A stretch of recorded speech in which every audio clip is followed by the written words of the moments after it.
ವಿದೇಶಗಳಲ್ಲಿ ಕನ್ನಡಿಗರ ದುರ್ಮರಣ ಆಗ್ತಾ ಇದೆ. ಒಂದು ರೀತಿ ಆತಂಕದ ಪರಿಸ್ಥಿತಿ ನಿರ್ಮಾಣವಾಗಿದೆ. ಕೆನಡಾದಲ್ಲಿ ಚಂದನ್ ಮೇಲೆ ಶೂಟೌಟ್ ಆಯಿತು. ಅವ್ರು ಹೋಗ್ತಾ ಇದ್ದಂತ ಕಾರ್ನ ಮೇಲೆ ದುಷ್ಕರ್ಮಿಗಳು ಶೂಟೌಟ್ ಅನ್ನು ಮಾಡಿದ್ರು.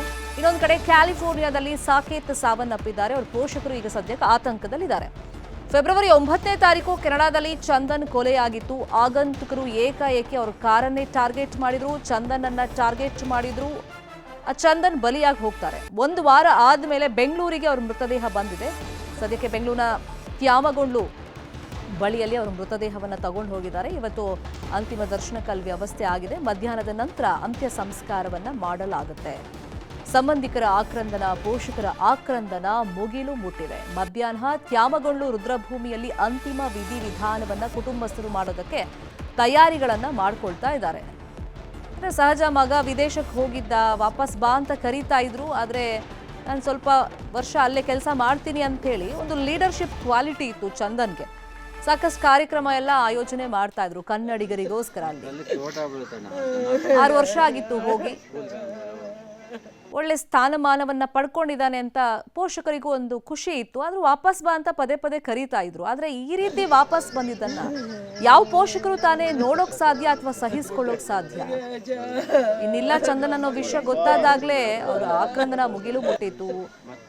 ನಮ್ಗೆ ಮೃತದೇಹವನ್ನ ತರಿಸ್ಕೊಡಿ ಅಂತ ಹೇಳಿ ಪದೇ ಪದೇ ಪೋಷಕರು ಮನವಿಯನ್ನ ಮಾಡ್ಕೊಳ್ತಾ ಇದ್ರು. ಅದರಂತೆ ಈಗ ಮೃತದೇಹ ಬಂದಿದೆ. ಇದೇ ವಿಷಯವಾಗಿ ಇನ್ನಷ್ಟು ಡೀಟೇಲ್ ಆಗಿ ಇನ್ಫಾರ್ಮೇಶನ್ ಕೊಡ್ತಾ ಹೋಗೋದಕ್ಕೆ ಸಂಪರ್ಕದಲ್ಲಿ ಇದ್ದಾರೆ ನಮ್ಮ ರಿಪೋರ್ಟರ್ ಮಾದೇಶ್. 6 ವರ್ಷದ ಹಿಂದೆ ಮಗ ಕೆನಡಾಗೆ ಹೋಗಿದ್ದು, ಆದರೆ ಈ ರೀತಿ ವಾಪಸ್ ಬರ್ತಾನೆ ಅಂತೇಳಿ ಪೋಷಕರು ನಿಜಕ್ಕೂ ಅಂದ್ಕೊಂಡಿರಲಿಲ್ಲ. ಸೊ ಈಗ ಪೋಷಕರ ಆಕ್ರಂದನ ಮುಗಿಲು ಮುಟ್ಟಿದೆ. ಈ ಸಂದರ್ಭದಲ್ಲಿ ಅವ್ರ ರಿಲೇಟಿವ್ಸ್ ಎಲ್ಲ ಬಂದಿದ್ದಾರಲ್ಲ, ಏನು ಹೇಳ್ತಾ ಇದ್ದಾರೆ ಮತ್ತೆ ಎಷ್ಟೊತ್ತಿಗೆ ಅಂತ್ಯಕ್ರಿಯೆ ಆಗುತ್ತೆ? ಶರ್ಮಿತಾ, ಕನ್ನಡದಲ್ಲಿ ಹತ್ಯೆಯಾಗಿದ್ದಂತ ಚಂದನ್ ಕುಮಾರ್ ಅವರ ಅಂತಿಮ ದರ್ಶನಕ್ಕೆ ವ್ಯವಸ್ಥೆಯನ್ನ ಮಾಡ್ಕೊಳ್ಳಲಾಗಿದೆ. ನಿನ್ನೆ ರಾತ್ರಿಯೇ ಅವರ ಪಾರ್ಥಿವ ಶರೀರವನ್ನು ಮೃತದೇಹವನ್ನ ತಂದಿಡುವಂತ ಕೆಲಸವನ್ನು ಮಾಡಲಾಗಿದೆ. ಅವರ ಮನೆ ಬಳಿ ಇರುವಂತ ಒಂದು ಶಾಲೆಯ ಮುಂದೆ ಇರುವಂತ ಒಂದು ಆವರಣದಲ್ಲಿ ಅಂತಿಮ ದರ್ಶನಕ್ಕೆ ವ್ಯವಸ್ಥೆ ಮಾಡಲಾಗಿದೆ. ನಿನ್ನೆ ರಾತ್ರಿಯೂ ಕೂಡ ಅವರ ಆಪ್ತರು, ಕುಟುಂಬಸ್ಥರು, ಸ್ನೇಹಿತರು ಮತ್ತೆ ಸಂಬಂಧಿಕರು ಜೊತೆಗೆ ಊರಿನವರು ಕೂಡ ಬಂದು ಅಂತಿಮ ದರ್ಶನವನ್ನ ಮಾಡ್ಕೊಂಡು ಹೋಗುವಂತ ಕೆಲಸವನ್ನು ಮಾಡ್ತಿದ್ದಾರೆ. ಸದ್ಯಕ್ಕೆ ನಾನು ದರ್ಶನ ಸ್ಥಳದಲ್ಲಿದ್ದೀನಿ. ಅಂದ್ರೆ ಒಂದು ಅಂತಿಮ ದರ್ಶನಕ್ಕೆ ವ್ಯವಸ್ಥೆ ಮಾಡಿರುವಂತ ಸ್ಥಳದಲ್ಲಿದ್ದೀನಿ.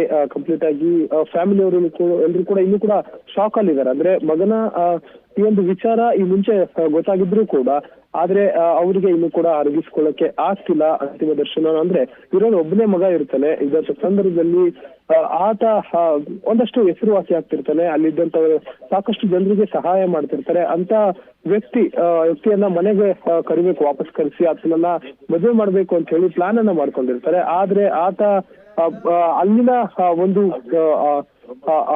ಒಂದು ಅಲ್ಲೇ ಇರ್ಬೇಕು, ಅಲ್ಲೇ ಸೆಟ್ಲ್ ಆಗ್ಬೇಕು ಅಂತ ಹೇಳಿ ಇದು ಮಾಡಿರ್ತಾರೆ. ಸಾಕಷ್ಟು ಅಲ್ಲಿದ್ದಂತ ಜನರಿಗೂ ಕೂಡ ಸಹಾಯ ಮಾಡುವಂತ ಕೆಲಸವನ್ನ ಮಾಡಿರ್ತಾರೆ. ಜೊತೆಗೆ ಅಲ್ಲಿನ ಪ್ರಜೆ ಆಗ್ಬೇಕು ಅಂತ ಹೇಳಿ ಅಲ್ಲಿ ಒಂದಷ್ಟು ಕಾನೂನು ಪ್ರಕ್ರಿಯೆಗಳಿಗೂ ಕೂಡ ಆತ ಮುಂದಾಗ್ತಿದ್ದ ಅಂತ ಹೇಳಿ ಗೊತ್ತಾಗಿದೆ. ಈ ಸಂದರ್ಭದಲ್ಲಿ ಈ ರೀತಿ ಆಗಿದೆ.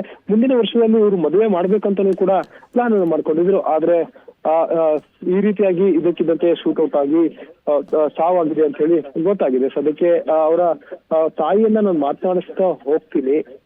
ಅಮ್ಮ, ಈ ಎಲ್ಲ ಜನ ಬಂದು ನೋಡ್ತಿದ್ದಾರೆ, ಬರ್ತಿದ್ದಾರೆ. ನಿಮ್ ಮಗ ಜಾಸ್ತಿ ಪ್ರೀತಿ ಗಳಿಸಿದ್ದಾರೆ, ಏನ್ ಅನ್ನಿಸುತ್ತೆ ಅಂತ?